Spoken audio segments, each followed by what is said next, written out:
Everyone, welcome to CUET अड्डा 24/7। My name is अमन मेहता और आज आप लोगों से मैं मिलवाने वाला हूँ एक CUET टॉपर को, जिन्होंने बहुत ही मेहनत से, अपनी लगन से इतना अच्छा स्कोर हासिल किया है कि अब उनको टॉप कॉलेज में जाने से तो कोई नहीं रोक सकता है। तो मैं वेलकम करता हूँ सृष्टि सैनी का। तो बेटा, कैसे हो आप? Thank you sir, I am fine, thank you. And आप कैसे हैं सर? मैं भी बहुत बढ़िया हूँ। तो सबसे पहले आप अपना इंट्रोडक्शन दीजिए, आप कहाँ से हैं, आपकी फैमिली में कौन कौन है? I am Srishti Saini. I come from Delhi. I have completed my schooling from Father Agnel School, Gautam Nagar. And in 12th, I have secured 97.6% in commerce with math stream. And in CUET, I have scored 758 out of 800. तो 758, और बहुत सारे बच्चों का होता है कि यार 750 से क्रॉस हो जाए। इतना स्कोर एक वाकई में बहुत अच्छा स्कोर होता है। इसका मतलब है कि कुछ एक आध क्वेश्चन ही है जो आपके सब्जेक्ट में क्या कहते हैं कम रहेगा, वो भी अपने आप में बहुत बड़ी अचीवमेंट है। तो ऑब्वियसली आप नॉर्थ कैंपस DU को टारगेट कर रहे होगे। Yes. SRCC जाना होता है हर स्टूडेंट को जो कॉमर्स लेता है और उसका सपना होता है। मैं बोलता हूँ कि कॉमर्स वालों के लिए SRCC स्वर्ग है। ठीक है, जिंदा होकर आप स्वर्ग जा सकते हैं अगर आप अच्छा स्कोर कर लेते हैं। तो बाकी आपकी प्रिपरेशन के बारे में मैं जानना चाहूँगा। बाकी बच्चे जो इस टाइम आपको देख रहे हैं वो सोच रहे होंगे इतना अच्छा स्कोर कैसे, हम तो 600 500 में ही अटक गए। तो आपने इतना अच्छा स्कोर कैसे अचीव किया, आपकी स्ट्रैटेजी क्या रही थी? I started from the very beginning. From October, I started preparing for CUET. Although I felt कि it is a bit late, but then I managed to prepare. Starting से I was watching the online sessions from YouTube, and I then came across the Adda team.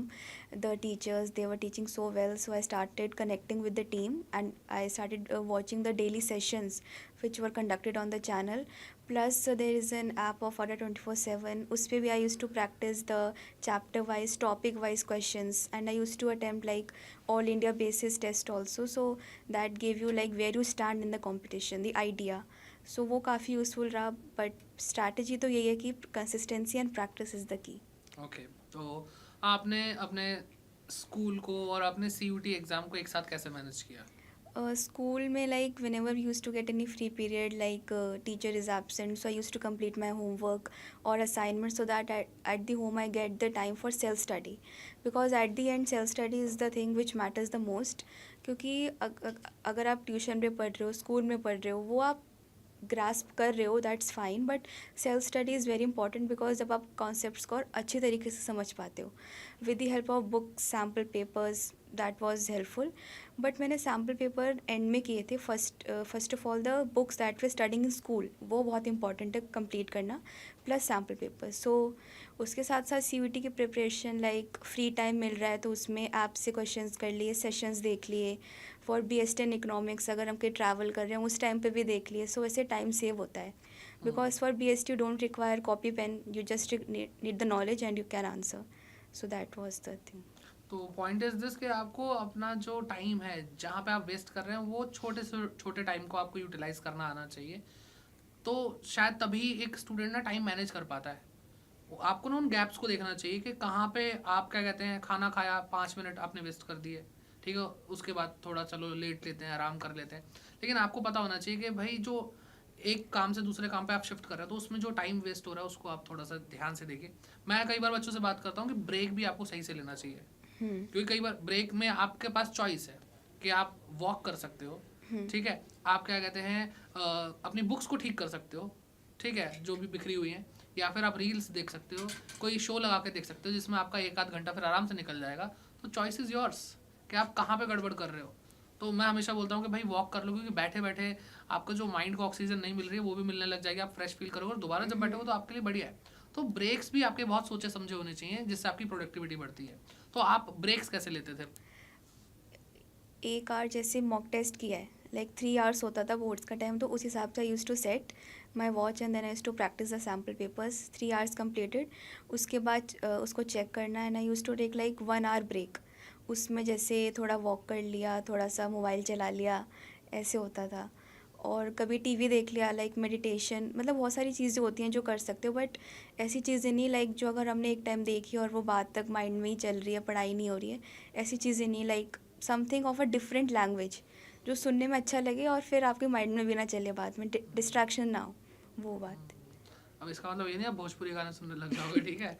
Okay. तो नहीं, ये सारी चीज़ें मतलब हैं। Like something like French, I know French, so I use to watch French movies sometimes, so उससे थोड़ा mind divert होता था. ओके, तो बहुत मतलब मुझे ऐसा लगता है कई बार ना जो हमारे शौक होते हैं, हॉबीज़ होती हैं, वो हमें बहुत लिमिटेड रखते हैं. तो अब जैसे फ्रेंच के बारे में कोई सोच ही नहीं रहा कि यार मैं ब्रेक लूँगा तो मैं फ्रेंच लैंग्वेज सीख लेता हूँ. मैंने खुद कई बार ट्राई करा, जैपनीज़ बहुत अच्छी लैंग्वेज है, तो मैं कभी कभी ट्यूटोरियल्स देख लेता था यूट्यूब पे, तो बहुत मज़ा आता है. तो वो अगर ब्रेक मिलता है आपको फ्रेश फील होता है कि आप ब्रेक मीन्स वॉट, कि आपने अपना माइंड को जो इतनी देर से एक चीज़ पर फोकस कर रहा था उसको हटा दिया, कुछ और देख लिया. ठीक है, लेकिन वो आपको डाउनग्रेड कर रहा है या अपग्रेड कर रहा है, दैट इज़ योर चॉइस कि आप किस रिसोर्स से ब्रेक ले रहे हो. ठीक है, तो जैसा कि आपकी बातों से लग रहा है कि आपने फिर टाइम को भी बहुत अच्छे से मैनेज किया होगा, ऑल्दो प्रॉब्लम्स आती हैं टाइम मैनेजमेंट में हर बच्चे को. तो आपने टाइम मैनेजमेंट कैसे किया, क्योंकि वो बहुत इंपॉर्टेंट है जब हम स्कूल लाइफ को और अपनी CUT एग्जाम को एक साथ प्रिपेयर कर रहे होते हैं. So school use to get over at 1:30, I use to return by 2. उसके बाद लंच वगैरह किया, I use to take like 15 minutes nap. उसके बाद होमवर्क वगैरह कंप्लीट, सेल्फ स्टडी का टाइम बचा है, so I use to do it, otherwise रात को ही हो पाती थी, बिकॉज 1 घंटे का मेरा ऑफलाइन ट्यूशन होता था for accounts and maths, alternate days पे होता था. सो उसके बाद रात को डिनर के बाद कभी कभी ऐसा भी होता था कि पढ़ने का मन नहीं है, मतलब थोड़ा सा होता है, but still I use to do it because था कि अच्छा स्कोर करना है. एंड अल्टीमेटली ये होता है कि पेरेंट्स को प्राउड फील करवाना है, उनको अच्छा लगना चाहिए, और उसके लिए तो फिर जितनी मेहनत जाए करनी पड़े, सो आई विल डू इट. सो रात को अगर मेरा सेल्फ स्टडी का स्लॉट जो है वो कंप्लीट होता है नहीं होता है, मतलब वो होना चाहिए, अगर 12 बजे 1 बजे, so I use to do it. But जब स्कूल होता था तो इतना लेट मैं नहीं जागती थी, till 12 I use to go to my bed. Otherwise, weekends पे तो I used to study till night, late nights. Okay, तो ये आपने बोर्ड एग्जाम्स को लेकर के थोड़ा अपना स्कूल जो लाइफ थी उसको बताया. अगर हम सीधे आते हैं CUT की प्रिपरेशन पे, तो CUT के लिए आपकी क्या स्ट्रेटजी रही है प्रॉपरली, कि आपने क्लासेस कैसे ली, क्या करा, ऑनलाइन ऑब्वियसली आप पढ़ते थे, तो क्या आपने किया? दिसंबर तक तो मैं सिर्फ YT की वीडियोस देख रही थी, सेशंस जो चैनल पे आते थे फॉर ऑल द सब्जेक्ट्स. तब तक मैंने कोई मॉक टेस्ट वगैरह अटैम्प्ट नहीं किया था, only the MCQs from the app plus the sessions, और थोड़ा बहुत जैसे कहीं से कुछ भी क्रोम पे मिल गया स्क्रॉल करते टाइम, सो वो अटैम्प्ट कर लिया, मतलब कुछ भी छोड़ना नहीं है, जो हाथ में आ रहा है सब कुछ कर लिया. फिर जनवरी से थोड़ा बोर्ड का जो प्रिपरेशन था वो अच्छा हो गया था, सो मैंने CUT की तरफ थोड़ा इंक्लिनेशन बढ़ा दिया था. उसके बाद मैंने बुक ली थी मार्च में, I purchase the book of commerce domain, PYPs 40 paper which was there. उसके बाद वो अटेम्प्ट किए जब तक एग्ज़ाम थे. फिर सब्जेक्ट वाइज बुक तो नहीं आई रेफर्ड, मतलब जो मेरे पास सैम्पल पेपर्स थे 12th के, उससे ही आई प्रैक्टिस MCQs. उसमें भी काफ़ी MCQs थे, केस बेस्ड क्वेश्चंस थे, सो उससे प्रैक्टिस की थी. तो अड्डा 24/7 की आपने PYP किट ली थी, हाँ. और मॉक टेस्ट वगैरह उसमें जो थे वो आपने किए थे. हम्म. तो इन डिटेल उसमें आपको क्या मतलब उसके बारे में बताइए कि इन डिटेल आपने उससे क्या बेनिफिट लिया? जो डिलीटेड पोर्शन था वो तो मैंने बोर्ड्स के बाद ही पढ़ा था, और जो डिलीटेड पोर्शन के क्वेश्चंस मॉक टेस्ट में थे वो काफ़ी ज़्यादा हेल्पफुल थे. मतलब ऑनलाइन तो इतना ढूंढने से नहीं मिलता है NCERT के, मतलब क्वेश्चंस हमने 12th में डिलीटेड पोर्शन नहीं पढ़ा होता है, सो कम्प्लीटली डिफरेंट होता है. सो डिलीटेड पोर्शन मैंने आफ्टर 12th, मतलब आफ्टर बोर्ड्स किया था, और उसके जो क्वेश्चंस थे मॉक टेस्ट में वो काफ़ी हेल्पफुल थे, प्लस जो कोर्स हमने पढ़ा हुआ था those questions were also very nice, so that helped maintaining speed, accuracy, plus the knowledge, the type of questions that can come in the exam. So उसका एक idea मिला था. Plus the sessions which used to come like before exam, like today's exam and the session in the morning. In the accounts exam I saw around like 50-60% questions in my paper. So I was like, I did it in the morning and I'm seeing it here, so it was really nice. हाँ, ये बहुत बच्चों का कहते response आया था कि हाँ. जो पढ़ाया वो आ गया.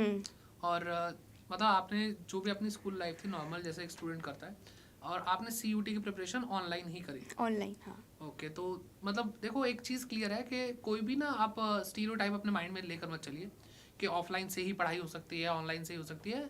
जो बच्चा सेल्फ डिसिप्लिन होता है, जिस बच्चे ने ठान लिया है कि उसको पढ़ना है, तो जैसे सृष्टि ने CUT 2024 की पूरी प्रिपरेशन ऑनलाइन की है. एंड ये एक मतलब अपने आप में एक मिथ तोड़ने के लिए बहुत ज़रूरी होता है बच्चों के लिए. और देखो इसमें ये कुछ नहीं है कि कुछ अलग किया या कुछ ऐसा. पॉइंट इज दिस कि सृष्टि के अंदर सेल्फ डिसिप्लिन था. तो जैसा कि मैं भी क्लासेस में बच्चों को बोलता हूँ कि बेटा सेल्फ डिसिप्लिन अगर आपके अंदर आ गया तो आप बहुत आराम से चीज़ें कर लोगे, क्योंकि रिसोर्सेज हम आपको दे ही रहे हैं। अड्डा 24/7 ने हमेशा चाहे हम बात करते हैं पेड क्लासेस की, चाहे हम बात करते हैं फ्री क्लासेस की, हमने दोनों ही उतने ही दिल से पढ़ाया है सब बच्चों को। एंड आई होप आप लोगों को भी, आपको भी वही फील हुआ होगा Yes, जब sir. क्लासेस आप लेते होगे। Yes sir.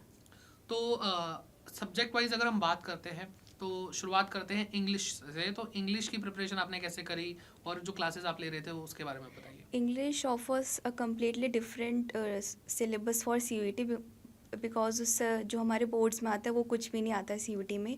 You have very different topics. So सबसे पहले मैंने चैप्टर वाइज पढ़ना स्टार्ट किया।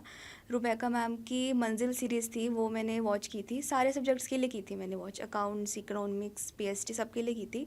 मंजिल सीरीज़ वॉज वेरी हेल्पफुल। उससे मैंने कॉन्सेप्ट क्लैरिटी ली टॉपिक वाइज।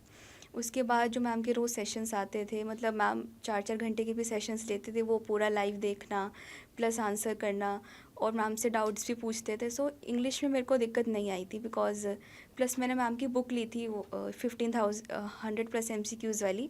उसमें भी काफ़ी हेल्पफुल, टॉपिक वाइज 60 क्वेश्चंस थे हर टॉपिक के। सो वो that was very helpful. Plus 10 mock test were also there.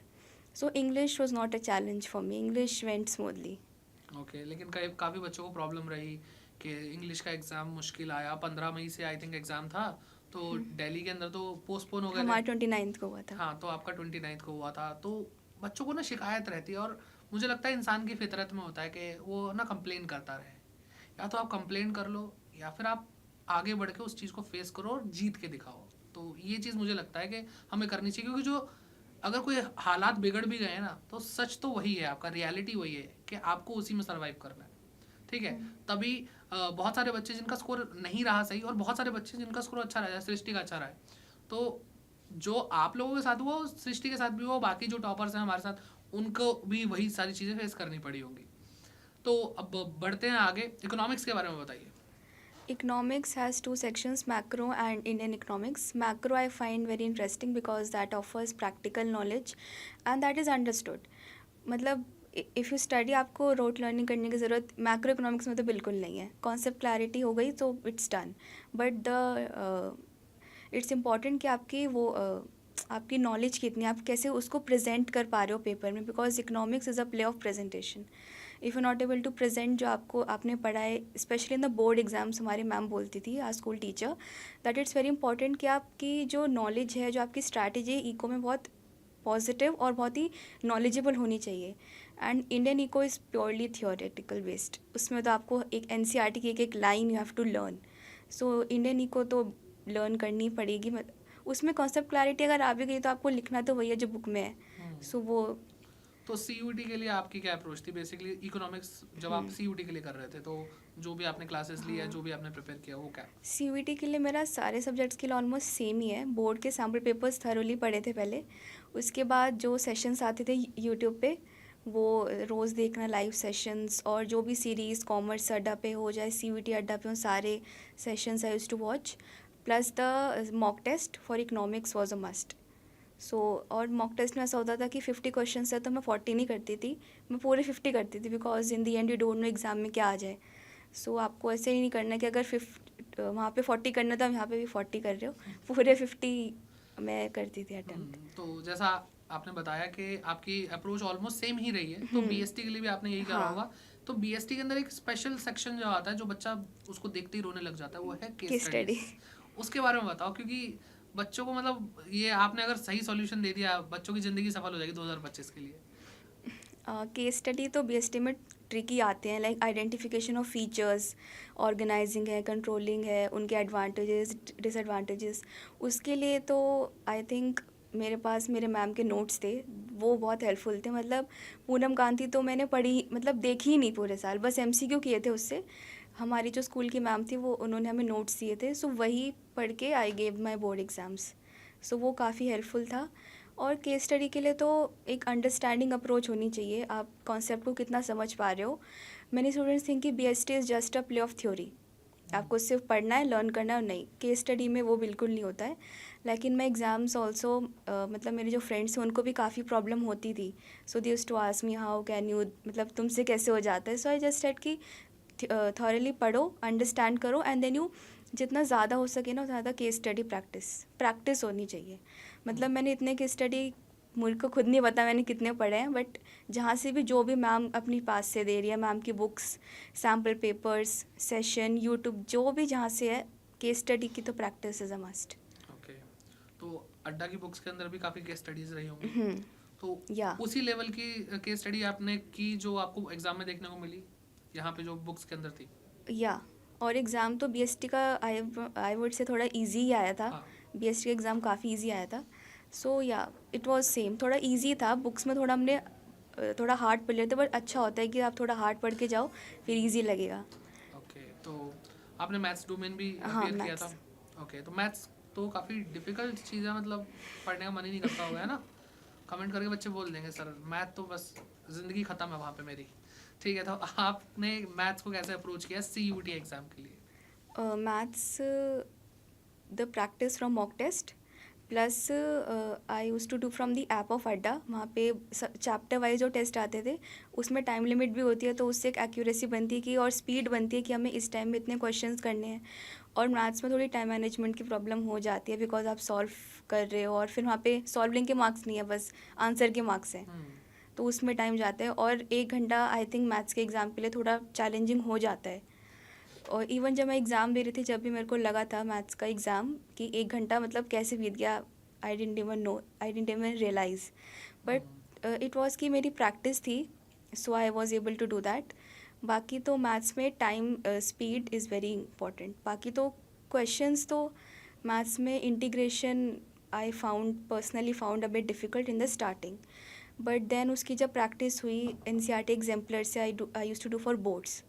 सो एक कॉन्सेप्ट क्लैरिटी आई और प्रैक्टिस से ये पता चला कि कहाँ पे क्या करना है। सो maths is a play of practice बस। तो शशांक सर के आपने लेक्चर्स देखे थे? या शशांक सर के मतलब लेक्चर्स। थोड़ी अंदर की बात बता देता हूँ, शशांक सर मतलब हम सभी टीचर्स मेहनत करते हैं, लेकिन शशांक सर ने इतने बड़े बड़े मैराथन्स लिए हैं ना, मतलब बोर्ड एग्जाम से पहले भी लिया था उन्होंने, आई सॉ दैट। हाँ, मतलब दैट वाज क्रेजी, मतलब इतना ज़्यादा बच्चों के लिए करना, तो वो चीज़ मैं शशांक सर के लिए मैं खुद एक शार्ट आउट देना चाहता हूँ। तो वो चीज़ क्या कहते हैं, वो इंटीग्रेशन वगैरह पूरा प्रॉपर सॉल्व करवाना। 6 आवर्स के लेक्चर भी देखे हैं मैंने उनके, मतलब लाइव पढ़ाते थे वो भी देख। और अब लास्ट जो द ओजी सब्जेक्ट, क्योंकि मेरा सब्जेक्ट है तो मैं तो उसकी तारीफ करूंगा ही, तो अकाउंटेंसी को कैसे आपने प्रिपेयर किया? क्योंकि काफ़ी बच्चों ने, मतलब अगर हम बात करते हैं जो डाटा एनटीए की तरफ से निकल के आया है, तो वो 1100 के आसपास बच्चे हैं जिन्होंने 200 आउट ऑफ 200 स्कोर किया है, एंड आपका भी नियर अबाउट वो स्कोर रहा है। तो कैसे प्रिपेयर करा आपने अकाउंटेंसी को सीयूटी एग्जाम के लिए, और एमसीक्यू क्या अप्रोच रही थी एमसीक्यू के लिए? मैंने टीएस रेफ़र की थी पर्सनली सीयूटी के लिए भी। लाइक उसमें बैक क्वेश्चंस होते हैं, स्कैनर होता है, लाइक आप स्कैन करके भी क्वेश्चंस कर सकते हो। तो टीएस में काफ़ी अच्छे क्वेश्चंस थे, उससे मेरी प्रैक्टिस हो गई थी। प्लस जो डीके गोयल में एमसीक्यूज़ आते थे वो भी मैंने सीयूटी से पहले मेरे पास बुक्स थी, वो मैंने एक बारी देख लिए थे। प्लस मैंने मॉक टेस्ट दिए थे अकाउंट्स के लिए, और डिलीटेड पोर्शन तो मैंने ऑनलाइन ही पढ़ा था। प्लस जो उसके नोट्स वगैरह बनाए थे, लाइक रिडेम्पशन, एनपी और ऑल, सो उसके क्वेश्चंस टीएस में नहीं थे। सो वो तो मैंने मॉक टेस्ट से किया था, प्लस ऑनलाइन भी देवर अवेलेबल। प्लस जो मेरे ट्यूशन के सर थे उन्होंने भी लाइक पीडीएफ्स वगैरह शेयर किए थे, सो वहाँ से भी अकाउंट्स की प्रैक्टिस की थी।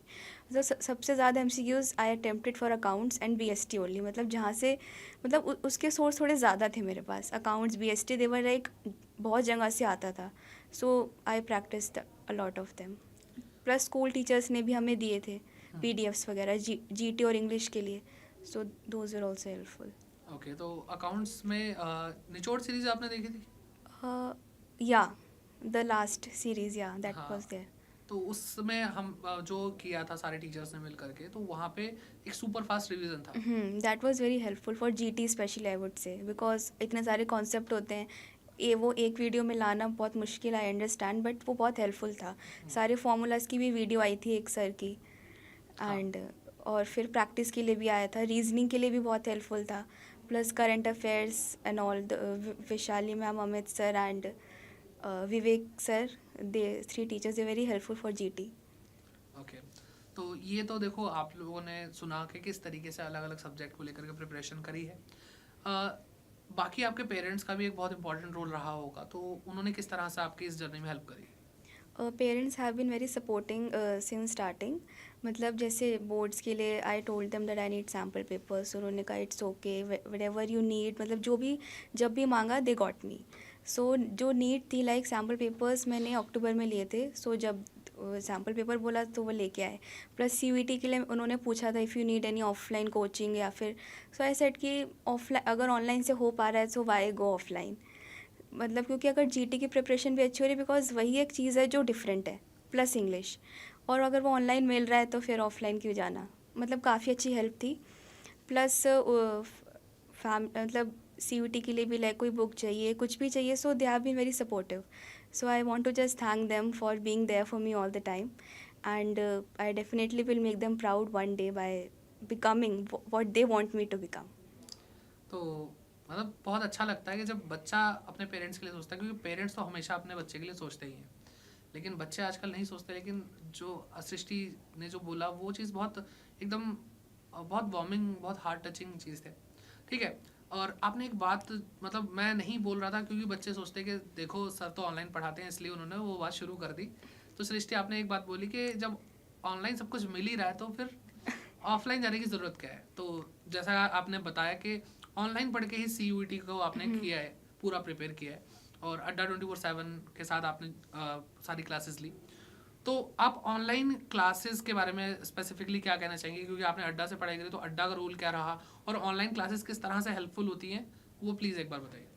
Online classes like self discipline is the thing first. Like अगर टीचर्स आपके लिए एफर्ट्स कर रहे हैं, वो आ रहे हैं आपके लिए प्रेजेंट कर रहे हैं, आपको पढ़ा रहे हैं, सो एक हमारी भी रिस्पॉन्सिबिलिटी रहती है कि हम उनको रिस्पॉन्ड करें. अगर लाइक लाइव सेशंस में क्वेश्चंस पूछते थे आप, मतलब सारे टीचर्स पूछते हैं, सो उनका आंसर करना.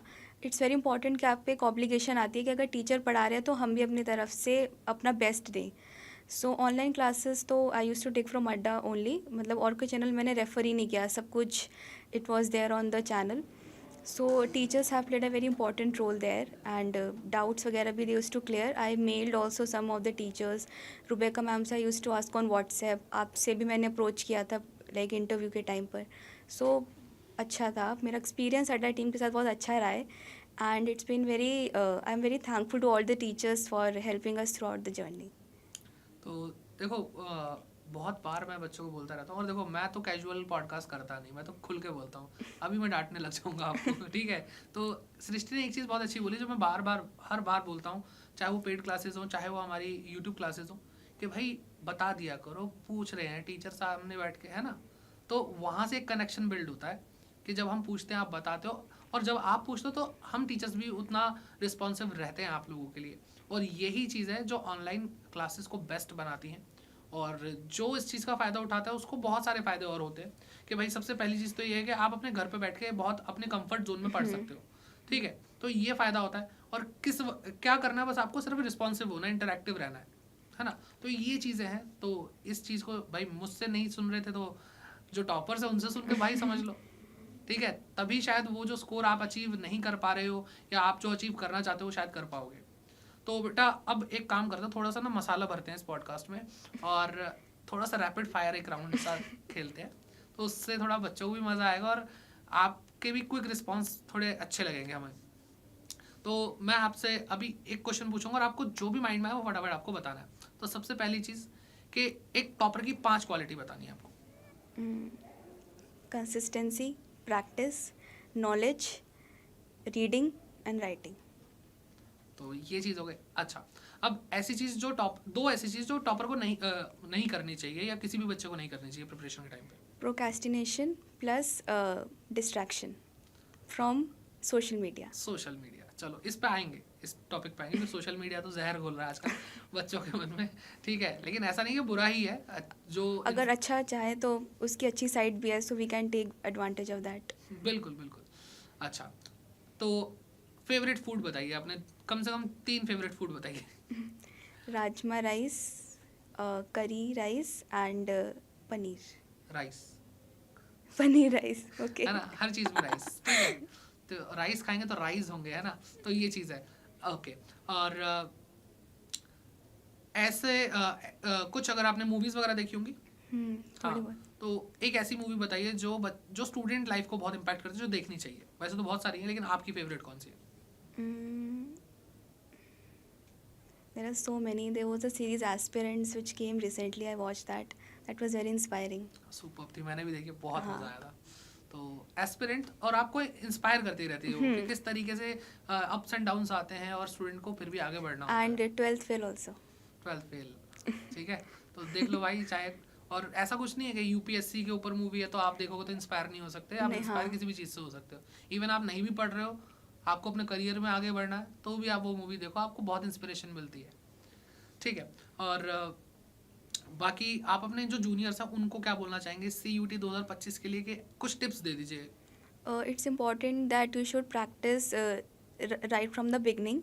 Like I would not say from April, बहुत ज़्यादा early हो जाएगा. You can do after your vacations in July, like managing with your studies, and it becomes really easier at the end. like अगर आपने सब कुछ पढ़ा होगा बट आपको रिवीजन करनी होगी एंड में. like मेरे केस में started from October, so concept, clarity, syllabus सब कुछ कंप्लीट था, बस डिलीटेड पोर्शन कंप्लीट किया था एंड प्रैक्टिस. सो कंसिस्टेंट रहना है सबको, and practice is the only key, plus giving mock test is the key, I would say, to score 750+ in CUET. Okay, तो बाकी आप अड्डा के कुछ फैकल्टीज या अड्डा की टीम के लिए कुछ कहना चाहें?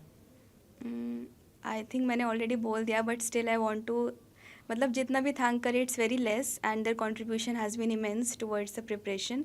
बहुत अच्छा लगा टीम के साथ कनेक्ट करके. उनकी मतलब ये नहीं है कि पूरे सेशन में सिर्फ पढ़ाई की बातें भी होती थी, लाइक कुछ टीचर्स और आप भी लाइक ऑफ, मतलब अलग से भी बातें, मोटिवेशन मतलब बच्चों को देना. सो दैट वाज वेरी हेल्पफुल. बहुत अच्छा लगता था कि टीचर्स पढ़ाई के साथ साथ हमें वैल्यूज़ भी सिखा रहे हैं. So that was very important, and काफ़ी अच्छा एक्सपीरियंस रहा है. And I want to thank all the teachers for helping us throughout the journey.